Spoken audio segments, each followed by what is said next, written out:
പലപ്പോഴും കണ്ടിട്ടുണ്ട്. എങ്കിലും ആരാധനയിൽ കാണുവാനും കർത്താവിനെ മഹത്വപ്പെടുത്തുവാനും ഈ ഒരു അവസരം കൂടെ ദൈവം നൽകിയതോർത്ത് ദൈവത്തെ സ്തുതിക്കുന്നു.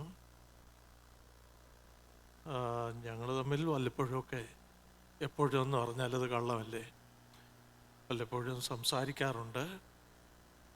സംസാരിച്ചാൽ അത് ചിലപ്പോൾ സമയം കൂടി പോകുന്നുണ്ട്.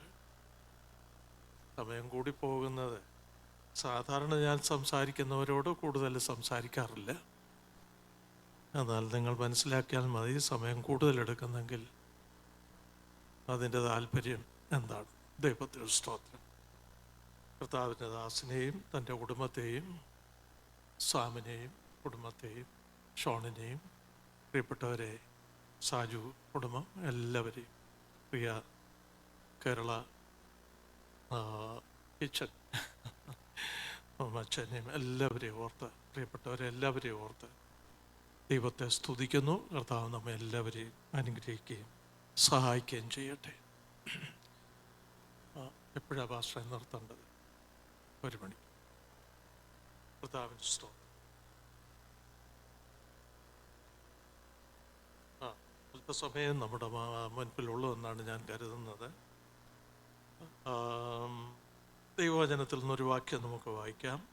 ഫിലിപ്പ് ലേഖനം 3-ാം അധ്യായം അതിൻ്റെ 9-ഉം 10-ഉം വാക്യങ്ങൾ.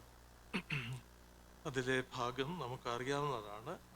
ആരെങ്കിലും വായിച്ചാൽ നന്നായി.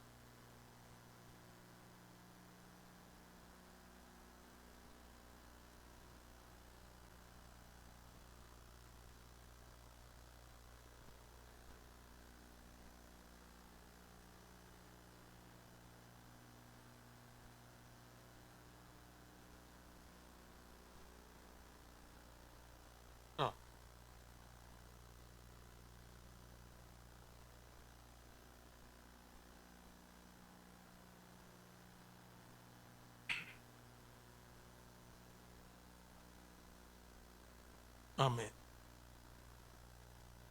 യേശുവിനെ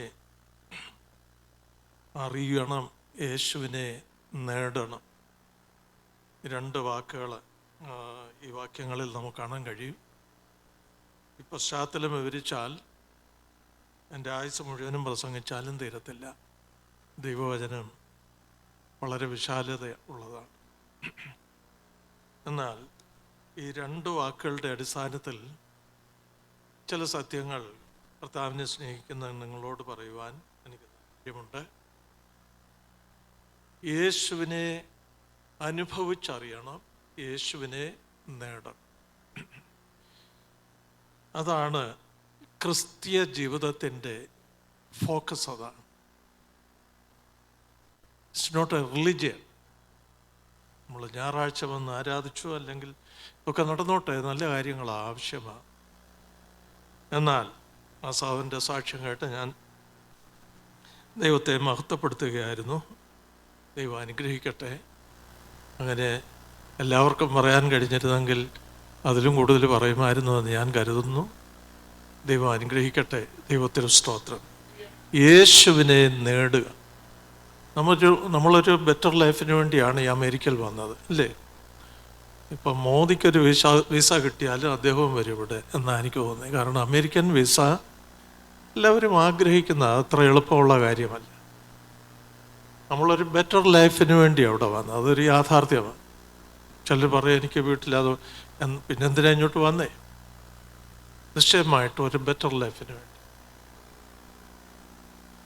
ഞാൻ ഈ രാജ്യത്ത് വന്നത് ഒരു ശുശ്രൂഷയ്ക്കായിട്ട് വന്നതല്ല.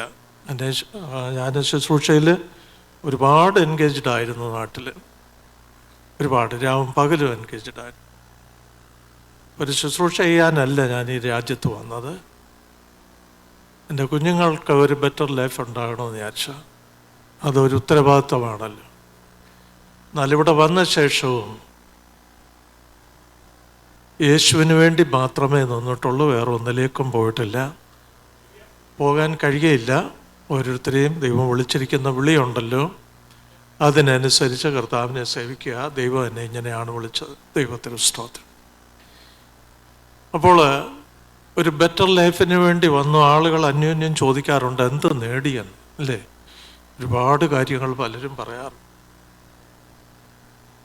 ഞാൻ എൻ്റെ ജീവിതം നിങ്ങളോട് ഷെയർ ചെയ്താൽ, രക്ഷിക്കപ്പെടുന്നതിന് മുൻപും രക്ഷിക്കപ്പെട്ട ശേഷവും എൻ്റെ ജീവിതത്തിൽ ഒരാഗ്രഹവുമില്ല. അതെന്താണെന്ന് എനിക്കറിയത്തില്ല. ഒരാഗ്രഹവുമില്ല എന്ന് പറഞ്ഞാൽ, പഠിക്കുമ്പോൾ പഠിച്ച് ജയിക്കണമെന്ന് താല്പര്യമുണ്ട്. പഠിച്ചു കഴിഞ്ഞ് ഇന്നാരാകണമെന്ന് വലിയ ആഗ്രഹങ്ങളൊന്നും എനിക്ക് തോന്നുന്നില്ല. അന്നത്തെ കാലം അതായിരുന്നു. എന്നാൽ പഠിക്കണം എന്നുള്ള ആഗ്രഹമുണ്ടായിരുന്നു. അതൊഴിച്ചാൽ വീട്ടിൽ എൻ്റെ ജീവിതത്തിൽ ഒരു കാര്യവും, ആഹാരകാര്യമായിരുന്നാലും എൻ്റെ ജീവിതവുമായി ബന്ധപ്പെട്ട് വേറെ ഏത് കാര്യമായിരുന്നാലും ഒന്നും ഞാൻ ആഗ്രഹിച്ചിട്ടില്ല. അതുകൊണ്ട് എനിക്ക് മനസ്സിലാകുന്നു, എനിക്ക് തോന്നുന്നു, എനിക്ക് കുറച്ച് സമാധാനമുണ്ടെന്നാണ് എനിക്ക് തോന്നുന്നത്. കാരണം ശേഷിക്കുന്ന ആഗ്രഹം എന്ന് പറഞ്ഞൊന്നും ഇട്ടേച്ച് പോകാനൊന്നും ഇല്ലല്ലോ. ഓരോ ദിവസവും ദൈവം നടത്തുന്നു. ദൈവത്തിൻ്റെ വലിയ നാമത്തെ സ്തുതിക്കുകയും മഹത്വപ്പെടുത്തുകയും ചെയ്യുന്നു. ഞാനൊരു മാർത്തോമ ബാക്ക്ഗ്രൗണ്ടിൽ നിന്നാണ് കർത്താവിനെ സേവിപ്പാൻ മുൻപോട്ട് വന്നത്. സഹോദരൻ പറഞ്ഞതുകൊണ്ട് ഒരു വാക്ക് ഞാൻ പറയാം. അവിടെ നിന്ന് ഞങ്ങളുടെ വീട്ടുകാരെല്ലാം ആത്മീയ താല്പര്യമുള്ളവരായിരുന്നു, ആത്മീയ ആവശ്യമുള്ളവരായിരുന്നു. അതുകൊണ്ട് ഇവാഞ്ചലിക്കൽ സഭ മുൻപോട്ട് വന്നപ്പോൾ ഇവാഞ്ചലിക്കൽ സഭയുടെ ഭാഗം, ഇവാഞ്ചലിക്കൽ സഭയുടെ യൂത്ത് ക്യാമ്പ് ഇവിടെ കുമ്പനാട് നോയൽ സ്കൂളിൽ വെച്ച് നടക്കുവാനിടയായി. ആ യൂത്ത് ക്യാമ്പിൽ വെച്ചാണ് എൻ്റെ ജീവിതം ഞാൻ സമ്പൂർണ്ണമായി കർത്താവിന് വേണ്ടി നൽകിയത്. അതിനു മുൻപ് ഒരുപാട് ദൈവം അതിലേക്ക് നയിച്ച വഴികളുണ്ട്, അതൊന്നും ഞാൻ പറയുന്നില്ല. എന്നാൽ സമ്പൂർണ്ണമായി എൻ്റെ ജീവിതം കർത്താവിന് വേണ്ടി ഞാൻ നൽകി എന്ന് പറഞ്ഞാൽ സുവിശേഷ വേലയ്ക്ക് വേണ്ടി സമർപ്പിച്ചൊന്നുമല്ല. അങ്ങനെ സമർപ്പിച്ചത് വളരെ പിൽക്കാലത്താണ്, അതിന് വളരെ ശേഷമാണ്. ഞാൻ ജോലിക്ക് പോകാൻ എൻ്റെ ജ്യേഷ്ഠൻ പൂനായിലായിരുന്നു, എൻ്റെ അനിയനും പൂനായിലായിരുന്നു. അവർ ജോലിയുണ്ട്. അനിയൻ പഠിച്ചുകൊണ്ടേ ഇരിക്കുന്നേ ഉള്ളൂ. ഞാനാണ് പിന്നെ എൻ്റെ ജ്യേഷ്ഠൻ്റെ കൂടെ പോയി അവിടെ ജോലിക്കുള്ള ക്രമീകരണങ്ങളെല്ലാം ചെയ്തു. ബജാജ് ഓട്ടോ ഫാക്ടറിയിലെ ഒരു ഉയർന്ന ഉദ്യോഗസ്ഥനായിരുന്നു എൻ്റെ മൂത്ത ജ്യേഷ്ഠൻ. എനിക്ക് അവിടെ ചെന്നാൽ ജോലി ലഭിക്കുമായിരുന്നു. അതിനുവേണ്ടി ഞാൻ പഠിക്കുകയൊക്കെ ചെയ്തു. അതൊക്കെ പഠിച്ചെന്നൊന്നും എല്ലാം പറയാൻ സമയമില്ല, അതുകൊണ്ട് നിങ്ങൾക്കറിയേണ്ട ആവശ്യമില്ല. ഞാൻ പറഞ്ഞത്, ഇങ്ങനെ ഇരിക്കുമ്പോഴാണ് യേശുവിനെ എൻ്റെ രക്ഷിതാവായി സ്വീകരിച്ചത്. യേശുവിനെ എൻ്റെ രക്ഷിതാവായി ഞാൻ അറിഞ്ഞിരുന്നു. കൺവെൻഷനുകളിലെല്ലാം കൈപൊക്കമായിരുന്നു. പാസ്റ്റർമാരും മറ്റ് അച്ഛന്മാരും ഒക്കെ എൻ്റെ തലയെ കൈവച്ച് പ്രാർത്ഥിച്ചിട്ടുണ്ട്. ഇതൊക്കെ ഒരു പുറമേ ഉള്ളൊരു കാര്യമായിരുന്നു. എൻ്റെ അനുഭവത്തിൽ യേശു എൻ്റെ ഹൃദയത്തിലില്ല എന്നുള്ള ഒരു എംപ്റ്റിനെസ്, എൻ്റെ ഹൃദയം ശൂന്യമാണ്, യേശു എൻ്റെ ഹൃദയത്തിലില്ല എന്ന് എനിക്ക് ബോധ്യമായത് യേശുവിനെ അംഗീകരിച്ചതും ഈ യൂത്ത് ക്യാമ്പിൽ വെച്ചാണ്. എനിക്ക് പെന്തക്കോസ് ബാക്ക്ഗ്രൗണ്ട് ഒന്നുമില്ല. ഞങ്ങളുടെ ബാക്ക്ഗ്രൗണ്ട് എല്ലാം പറഞ്ഞാൽ അത് നിങ്ങളും ചിലപ്പോൾ ഭയപ്പെടുന്ന ബാക്ക്ഗ്രൗണ്ട് ആയിരിക്കും. എങ്കിലും ദൈവത്തെ ഭയപ്പെടുവാൻ ജീവിക്കുന്ന ഒരു ജീവിതവുമായി എൻ്റെ എന്ന് പറഞ്ഞാൽ ആത്മീയ ജീവിതത്തിനായി എൻ്റെ പേരൻസോ സമർപ്പിക്കപ്പെട്ടു. അങ്ങനെ മുൻപോട്ട് പോവുകയായിരുന്നു. ഞങ്ങളെ ആ ഡിസിപ്ലിനിൽ വളർത്തിക്കൊണ്ടുവരുന്നു. അതിനപ്പുറമുള്ളത് അത്ര കേൾക്കാൻ ഇമ്പമുള്ള കാര്യമല്ല. ദൈവത്തിന് സ്തോത്രം. ഞാൻ പറഞ്ഞത്, യേശുവിനെ എൻ്റെ രക്ഷിതാവും കർത്താവുമായി ഞാൻ സ്വീകരിച്ചപ്പോൾ എൻ്റെ അമ്മയുടെ, ഞാൻ നിങ്ങളോട് പറഞ്ഞു കാണും, എൻ്റെ അമ്മയുടെ ഉപ്പാപ്പൻ എന്ന് പറയുന്ന ആലിമൂട്ടിൽ മാമരുപദേശി എന്ന് പറയുന്ന ആളായിരുന്നു. അദ്ദേഹം 100 വയസ്സ് കഴിഞ്ഞാണ് മരിക്കുന്നത്. അദ്ദേഹം ഒരു മർത്തോമായിലെ ഒരു സന്നദ്ധ സുവിശേഷകനായിരുന്നു. എന്ന് പറഞ്ഞാൽ എൻ്റെ വീട് പത്തനാപുരമാണ്. പത്തനാപുരത്ത് നിന്ന് തൃശ്ശൂർ വരെയും പാലക്കാട് വരെയും ആഴ്ചകൾ നടന്നു പോയി. ഈ വട്ടക്കൊട്ടാൽ പാപ്പിച്ചാനെന്ന് പറയും, നമ്മൾ ബ്രദറിലെ പണ്ഡിതന്മാരായ ചില ആളുകളുണ്ടായിരുന്നല്ലോ, അവരുടെ പേര് ഞാൻ പെട്ടെന്ന് ഓർക്കുന്നില്ല, അവരുടെയൊക്കെ പിതാവാണ്. അദ്ദേഹം ഒരു സുവിശേഷകനായിരുന്നു. ഇവരൊരു ടീമായിട്ട് ആഴ്ചകൾ അങ്ങ് പോവുക. പിന്നെ ആഴ്ചകളോ മാസങ്ങളോ കഴിഞ്ഞാണ് അവർ ഭവനത്തിൽ മടങ്ങി വരുന്നത്. അങ്ങനെ സുവിശേഷ വേലയിൽ മുമ്പോട്ട് പോയിരുന്ന ആളാണ് എൻ്റെ അമ്മയുടെ ഉപ്പാപ്പൻ, അപ്പൻ്റെ അനിയൻ. അദ്ദേഹത്തോട് ഞാൻ ചെന്ന് പറഞ്ഞു, അപ്പച്ചാ ഞാൻ രക്ഷിക്കപ്പെട്ടു എന്ന് പറഞ്ഞു. രക്ഷിക്കപ്പെട്ടു എന്ന് പറഞ്ഞപ്പോൾ എന്നോട് അപ്പച്ചൻ പറഞ്ഞത്, മോനെ നിനക്ക് എങ്ങനെ അറിയാം എന്ന് ചോദിച്ചു. ഞാൻ എൻ്റെ അനുഭവങ്ങളൊക്കെ പറഞ്ഞു. നേരം അദ്ദേഹം എന്നോട് പറഞ്ഞത്, അതൊക്കെ നല്ല കാര്യമാകുഞ്ഞേ, എന്നാൽ നിനക്കത് നന്നായി അറിയാനും മനസ്സിലാക്കാനും കഴിയണമെങ്കിൽ ഒരു ദിവസം ഒരാളോടെങ്കിലും യേശുവിനെ കുറിച്ച് നീ പറയണമെന്ന്. ഞാനൊരു ദൈവകൽപ്പനയായിട്ട് അതങ്ങ് സ്വീകരിക്കുക. എനിക്കതിനോട് എതിർക്കാനോ അങ്ങനെ വേറൊരു ചിന്ത വരാനോ ഒരു വഴിയില്ല. ഞാൻ ഉപദേശിയൊന്നുമല്ല, എന്നെ ആരും സുവിശേഷ വേലയ്ക്ക് വേണ്ടി വിളിച്ചിട്ടുമില്ല. ഞാൻ രക്ഷിക്കപ്പെട്ടതേ ഉള്ളൂ. സാമുദായിക ബാക്ക്ഗ്രൗണ്ടിൽ തന്നെ നിൽക്കുകയാണ്. ഒരു ദിവസം ഒരാളോടെങ്കിലും സുവിശേഷം പറയണമെന്ന് അത് ഞാൻ കൽപ്പനയായിട്ട് തന്നെ സ്വീകരിച്ചുകൊണ്ട് കാണുന്നവരോടും അറിയുന്നവരോടും എൻ്റെ അയൽപക്കക്കാരോടും എൻ്റെ അപ്പൻ്റെയും അമ്മയുടെയും വീടുകളിൽ എല്ലായിടത്തും പോയി സുവിശേഷം അറിയിക്കാൻ തുടങ്ങി. എല്ലാവരോടും കർത്താവിനെ കുറിച്ച് പറയാൻ. എനിക്ക് വേദപുസ്തകത്തിൽ എത്ര പുസ്തകം ഉണ്ടെന്ന് പോലും അന്ന് അറിഞ്ഞുകൂടാ. യേശു എന്നെ രക്ഷിച്ചു എന്നുള്ള സത്യം ഞാൻ അനുഭവിക്കുന്നു, അത്രമാത്രം. ഞാൻ എൻ്റെ അനുഭവം കർത്താവ് മാത്രമേ ഉള്ളൂ രക്ഷകൻ. യേശു ജീവിതത്തിൽ കടന്നു വന്നാൽ അതൊരു വലിയ മാറ്റമാണ്. എൻ്റെ ജീവിതത്തെ ആകമാനം മാറ്റി, കർത്താവിനെ മാറ്റി. ദൈവത്തിൽ സ്തോത്രം. മാറ്റിയെന്ന് ഞാൻ അനുഭവിച്ചത്, ഒരുവൻ ക്രിസ്തുവിലായാൽ അവൻ പുതിയ സൃഷ്ടിയായി. അപ്പോൾ ഞാൻ എൻ്റെ അമ്മയോടും അപ്പനോടുമാണ് ആദ്യം ക്ഷമ ചോദിക്കുന്നത്. എന്തിനാണ് അവർ പറയുന്നത്? മാതാപിതാക്കളായാൽ അങ്ങനെ വഴക്ക് പറയും, അങ്ങനെയൊക്കെ പിള്ളേരെ അനുസരണക്കേട് കാണിക്കുക, ഇതൊക്കെ വീട്ടിലെ സാധാരണ കാര്യമല്ലേ, നീ എന്തിനാമെന്ന് ക്ഷമ ചോദിക്കുന്നത്? അതിനൊക്കെ വേറെ ആരും അങ്ങനെ ആരും ചെയ്തില്ല. ഇങ്ങനെയായിരുന്നു എൻ്റെ അയൽപക്കക്കാരോട് ആരോടെങ്കിലും ഏതെങ്കിലും പ്രയാസങ്ങൾ ഉണ്ടായിരുന്നെങ്കിൽ, ആർക്കെങ്കിലും ഏതെങ്കിലും പ്രയാസങ്ങൾ ഉണ്ടാക്കിയെങ്കിൽ അവരോടെല്ലാം ചെന്ന് ഞാൻ ക്ഷമ ചോദിക്കുക. അന്ന് സ്ഥലത്തില്ലാത്തവർ ദൂരെയൊക്കെ അവരുടെ അഡ്രസ്സ് മേടിച്ച് കത്തെഴുതുക. എന്താ കാര്യമെന്ന് അത് വിചിത്രമായിട്ട് ഞാൻ ചിന്തിച്ചിട്ടില്ല. എൻ്റെ ജീവിതത്തിലെ വലിയൊരു കാര്യമായിട്ട് ഞാൻ അങ്ങനെ കാണുന്നവരോടും കേൾക്കുന്നവരോടും എല്ലാം കർത്താവിനെ കുറിച്ച് പറയുക, യേശുവിനെ കുറിച്ച് പറഞ്ഞു. എൻ്റെ വീടുകളിൽ എൻ്റെ അപ്പൻ്റെയും അമ്മയുടെയും രക്ഷിക്കപ്പെടാത്ത ആളുകളുള്ള പള്ളിഭക്തരായിരുന്ന നല്ല ഡിസിപ്ലിനിൽ ജീവിച്ചിരുന്ന ആളുകളോടെല്ലാം കർത്താവിനെ കുറിച്ച് എന്ന് പറഞ്ഞു. അവർക്കാർക്കും എന്നെ തള്ളിക്കളയാൻ കഴിയത്തില്ല. ഞാൻ ഇറങ്ങി പോടാന്ന് എന്നോട് പറയാൻ ആർക്കും കഴിയത്തില്ല. ഞാൻ ആ അധികാരത്തോടുകൂടെ അവരോട് പറഞ്ഞു. അവരിൽ അനേകര് ദൈവകൃപയിലേക്ക് കടന്നു വരുവാനിടയായി തീർന്നു. ഇന്നും ഞാൻ അവരുടെ വീടുകളിൽ, മിക്ക വീടുകളിലും കർത്താവിനെ സാക്ഷിക്കുന്നു. അവർക്ക് എന്നെ ഗെറ്റ് ഔട്ട് അടിക്കാൻ കഴിയത്തില്ലെന്ന് എനിക്കറിയാം.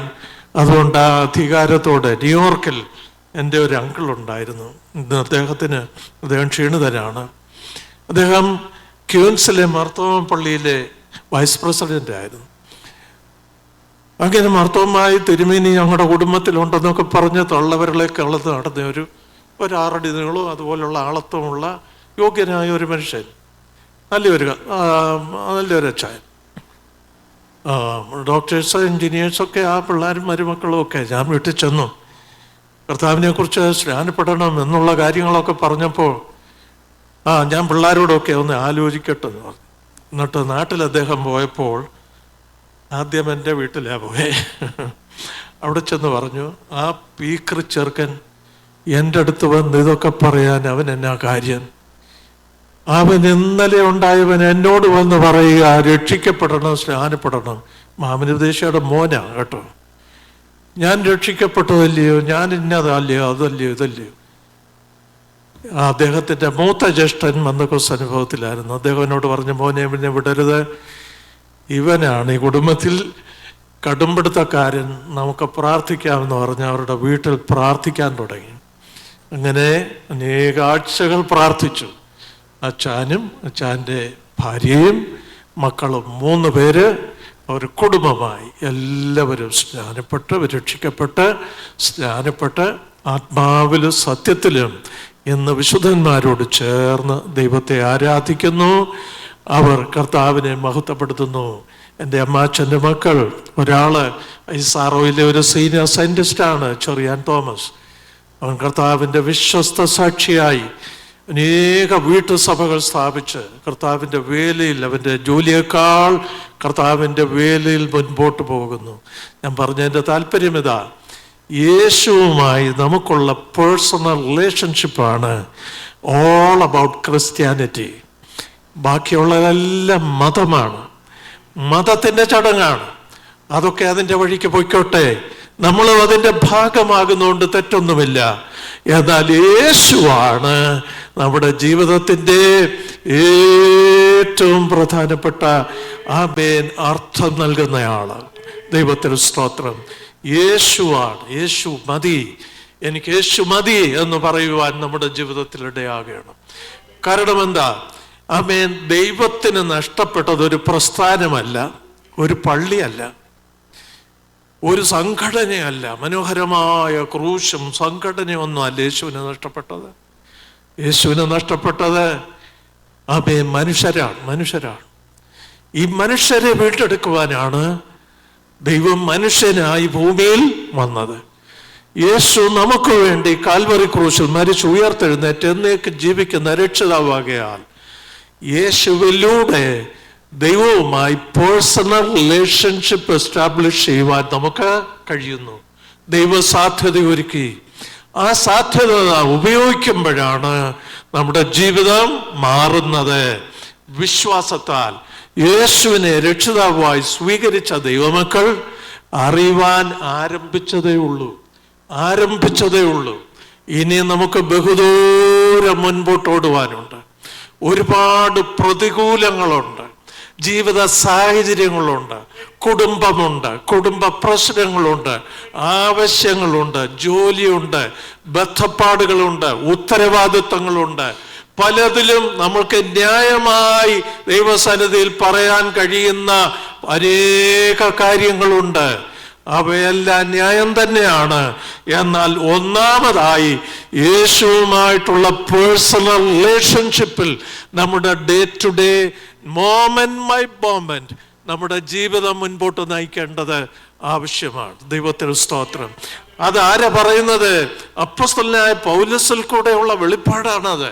അനേക ദൈവിക മർമ്മങ്ങളെ പൗലോസിൽ കൂടെ ദൈവം വെളിപ്പെടുത്തിയതിൽ ഒരു മർമ്മമാണ് ഇവിടെ നമുക്ക് വായിപ്പാൻ കഴിയുന്നത്. അനുഭവത്തിൽ താൻ പറയുകയാണ്, യേശുവിനെ നേടണം. അമേരിക്കയിൽ വന്ന് നമുക്ക് സാമ്പത്തികമായിട്ടോ മറ്റു നിലയിലോ ഒത്തിരി കാര്യങ്ങൾ നേടാൻ കഴിയും. ഇത് അവസരങ്ങളുടെ രാജ്യമാണ്. നമ്മളെക്കാൾ ഒരുപാട് നേടുന്നവരാണ് മറ്റുള്ളവർ വന്ന് നമ്മൾ ഓർത്തുകൊള്ളുക. ഈ മസ്ക് എന്നൊക്കെ പറയുന്ന ആളെന്നെ മില്യൺസ് ആവ് ഡെയിലി ഇൻകം എന്നൊക്കെ പറയുന്നേ. അവരാരും ദൈവവിശ്വാസികൾ ഇപ്പോഴായെന്നാ തോന്നുന്നേ. ഞാൻ ബിൽ ഗേറ്റ്സ് ഒന്നും ദൈവവിശ്വാസികളൊന്നും അല്ല. അവരൊരുപാട് നേടിയിട്ടില്ലേ? ഈവൻ ട്രംപ് ഒരുപാട് നേടിയ ആളല്ലേ? നേടാൻ നമുക്ക് കഴിയുന്ന രാജ്യമാണ് ഈ രാജ്യം. എന്നാൽ യേശുവിനെ നേടുന്നതിൽ നാം പരാജയപ്പെട്ടാൽ നമ്മുടെ ജീവിതത്തിന്റെ അർത്ഥമില്ലാതെയായി. ദൈവത്തിന് സ്തോത്രം. നാം പാടിയതും കൊട്ടിയതും പ്രാർത്ഥിച്ചതും പ്രസംഗിച്ചതും എല്ലാം വെറുതെ എന്ന് വരും. യേശുവിനെ അറിയണം. ഇന്ന് അനേകർക്ക് തങ്ങളുടെ ശരീരത്തിൻ്റെയും ജീവിതത്തിലെയും ആവശ്യങ്ങളെ നിവർത്തിച്ചു തരുന്ന ഒരു യേശുവിനെ മതി. സൗഖ്യമാക്കുന്ന യേശുവിനെ മതി. ജോലി നേരുന്ന യേശുവിനെ മതി. പിള്ളേരെ അനുഗ്രഹിക്കുന്ന യേശുവിനെ മതി. പിള്ളേർക്കൊക്കെ ഉയർന്ന സ്ഥാനം കൊടുക്കുന്ന യേശുവിനെ മതി. ആ ഒരു ഫോക്കസിൽ അല്ല യേശുവിനെ നമ്മൾ കാണേണ്ടത്. യേശുവിൽ എല്ലാമുണ്ട്. ധനവും മാനവും പുരാതന സമ്പത്തുമുണ്ട്.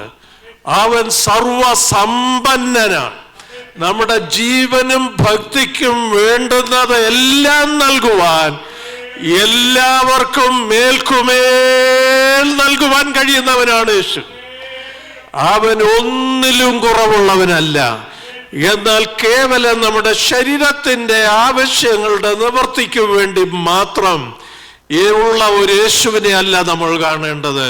പിന്നെ ആരാ? യേശു ആരാകുന്നു എന്ന് നമ്മൾ അറിയുന്നത് ദൈവവചനത്തിലൂടെയാണ്. ദൈവവചനം വായിക്കണം. യേശുവിനെ സ്നേഹിക്കുന്നവർ ദൈവവചനത്തെ സ്നേഹിക്കുന്നു. ദൈവവചനത്തെ സ്നേഹിക്കുന്നവർ ദൈവവചനം പഠിക്കുന്നു. ബൈബിൾ കോളേജിലൊന്നും പോകണ്ട, നമ്മുടെ കയ്യിലിരിപ്പുണ്ട് ഈ വചനം. നമ്മൾ വായിച്ചു നോക്കുക. യോഹന്നാന്റെ സുവിശേഷം ആദ്യം വായിക്കുക. അതിൽ യേശു പൂർണ്ണ ദൈവവും പൂർണ്ണ മനുഷ്യനുമാണെന്ന് വെളിപ്പെടുത്തിയിരിക്കുന്നു. ലൂക്കോസിന്റെ സുവിശേഷം 2 വായിക്കുക. അതിലൊരു ഡോക്ടറിൽ കൂടെ സർട്ടിഫൈ ചെയ്തിരിക്കുന്നു, സ്ത്രീയുടെ സന്തതിയായ യേശു ജനിച്ചു എന്ന്. ലോകത്തിന് അത് മനസ്സിലാക്കാൻ പ്രയാസമാ. കന്യകയിൽ ജാതനായ ഒരു മനുഷ്യൻ, സ്ത്രീയിൽ ജനിച്ച ഒരു മനുഷ്യൻ എന്ന് പറഞ്ഞ പല ആക്ഷേപങ്ങൾ വിശ്വാസമില്ലാത്തവരും ഒരുപക്ഷെ ഒരു കാലത്തുണ്ടായിരുന്നവരും ആക്ഷേപം പറയുന്നുണ്ട്. എന്നാൽ ഒരു ഡോക്ടർ, അന്നത്തെ പ്രസിദ്ധനും എല്ലാവർക്കും പ്രിയനുമായിരുന്ന ഡോക്ടർ ലൂക്ക് എഴുതുകയാണ്, യേശു ക്രിസ്തു കന്യകയിൽ ജാതനായി. ഇത് ദൈവത്തിന്റെ മുൻനിർണയപ്രകാരം, സ്ഥിരനിർണയപ്രകാരം ഉണ്ടായിരുന്ന കാര്യമാണ്. കന്യകാ ജനനത്തിലൂടെയാണ് യേശു ക്രിസ്തുവിന് പൂർണ്ണ മനുഷ്യനും പൂർണ്ണ ദൈവവുമായിരിക്കാൻ കഴിയുന്നത്. വേറെ ഒരു വഴിയിലൂടെയും പറ്റുകയില്ല. ദൈവത്തിന് സ്തോത്രം. യോസഫിന്റെയും മറിയയുടെയും മകനായിരുന്നെങ്കിൽ അവൻ കേവലം ഒരു മനുഷ്യനായിരുന്നേനേയും ആ മനുഷ്യനെ ഒരു ഗുരുവെന്ന് പറഞ്ഞ ആളുകൾ കണ്ടേനേയും. ദൈവത്തിന് സ്തോത്രം. എന്നാൽ യോസഫിന്റെ DNA യേശുവിൽ ഇല്ല എന്നാണ് വേദപുസ്തകം തെളിയിക്കുന്നത്. കാരണം യോഹന്നാന്റെ സുവിശേഷം ലൂക്കോസിന്റെ സുവിശേഷം 1:35 നിങ്ങൾ വായിച്ചുകൊള്ളുക. അവൻ ജനിച്ചത് പരിശുദ്ധനായിട്ടാണ്. അവൻ വിളിക്കപ്പെടുന്നത് ദൈവപുത്രൻ എന്നുള്ള പേരിലാണ്. ആമേൻ. ആകയാൽ ജനിക്കുന്ന പരിശുദ്ധൻ ദൈവപുത്രൻ എന്ന് വിളിക്കപ്പെടും. ജനനം മുതലല്ല ദൈവപുത്രനാകുന്നത്, നിത്യനായ ദൈവപുത്രനാണ്. പുത്രൻ എന്നൊക്കെ പറയുന്നത് റിലേഷൻഷിപ്പിനെ കാണിക്കാനാണ്, അല്ലാതെ നമ്മുടെ ബയോളജിക്കൽ കോൺസെപ്റ്റിൽ ഇതൊന്നും കാണുവാൻ നമുക്ക് കഴിയരുത്. അവിടെയാണ് പലർക്കും അപകടം വരുന്നത്. അപ്പന് മോന് എന്നൊക്കെ പറയുന്നത് നമ്മുടെ കുടുംബ ബന്ധങ്ങളാണ്. ലോകത്തിലെ ഏറ്റവും ഉയർന്ന ഒരു ബന്ധമായിരിക്കും ഇത്.